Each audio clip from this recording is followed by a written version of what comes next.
Hello, my name is Leo Perez. I'm a tutor at Magic, and this is going to be a quick tips for modeling in Maya. So the first thing we're going to do here, first thing I'm going to show here, is going to be a tool under Edit Mesh Tools. I'm sorry, it's Create Polygon tool. So you can just click that, and this is going to be good if you want to create custom shapes really quick.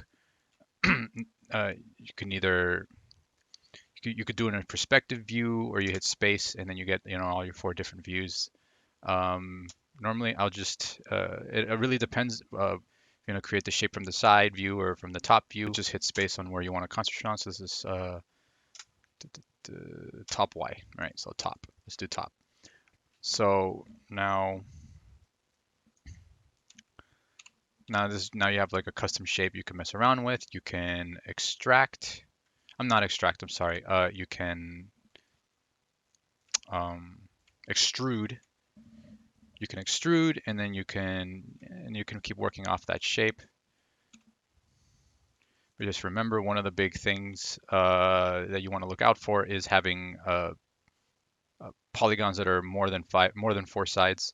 So this obviously has more than four sides, so you're going to want to close this off, which will lead to the next tool I'm gonna go over, and this one's really quick, which is going to be the multi-cut tool, which is here. It just like looks like an X-Acto knife. Just click this, and it essentially allows you to create custom edges from vertex to vertex. So just click one vertex here to this one here, hit enter, and bam, now you got four sides, and you're good to go. And then you just got to do it here to here, and yeah, and you can create from a vertex to an edge to another vertex, and now the next, it's not necessarily a modeling relating to modeling. It's checking uh, normals, which is important for texturing. Um, Okay, I'm gonna just create a primitive here real quick so you can see how normally your meshes or your objects are gonna have like this gray tone to it. And pretty much how you'll know a normal is reversed, if you see a face that's black, like this entire object is completely black, meaning all the normals are reversed. So what you're gonna want to do in this case is just pretty much just select the whole object. You're gonna want to go to mesh display and just hit reverse, and you're good to go here. Now we're gonna go over duplicate faces and extracting faces, which are two different things. Um, let's just select the face, and I think they're gonna be by default here. This is the extract,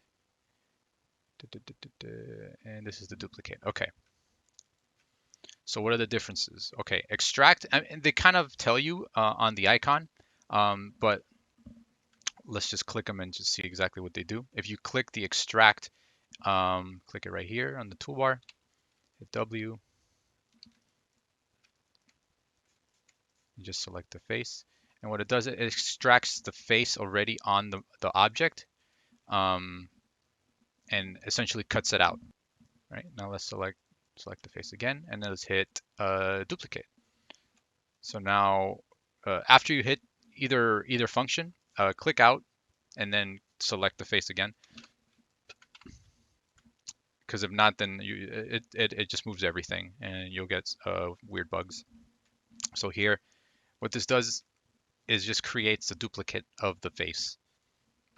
Okay, the next and last tip will be the bevel, and it's going to be under Edit Mesh, and just click the box here so you could get some options. But I'm not really going to use any of the options because you'll see why now. All right, so just select. You can select. Normally, you'd want to select the edge around, so you can uniformly do it. But let's just select one edge for now. Hit apply, and then you see it bevels that edge. So if you're going to want to tweak how it looks like, or the size of the bevel, you're going to have to select off from edge mode, and then select the object again and go to poly bevel, and then you can tweak different parameters, which I think are the same parameters as the options here, but you can see them work in real time. So fraction is pretty much like how big it's going to be. So And as you noticed here, a big no-no is by doing the bevel with one edge, it causes this face to have more than four sides. But of course, you can go back and use the multi-cut tool and fix that up. Of course, it's not the prettiest topology, but this is just for example. It's not something I'd recommend practicing often. Um, but yeah, and then you can just mess around here. Offset doesn't really do much. Fraction will be this seems to be the go-to for editing the bevel. Segments gives you, as you can see, a lot more information on that edge, but it's going to be kind of sloppy topology. But yeah, that's the main. Those are the main functions, and it's a lot of interesting things you can do with these options. So after working on a model for an extended period of time, it may start getting heavy depending on how many actions you do, how many times you extrude, how many times you add edges, et cetera, et cetera. So you're going to want to delete history.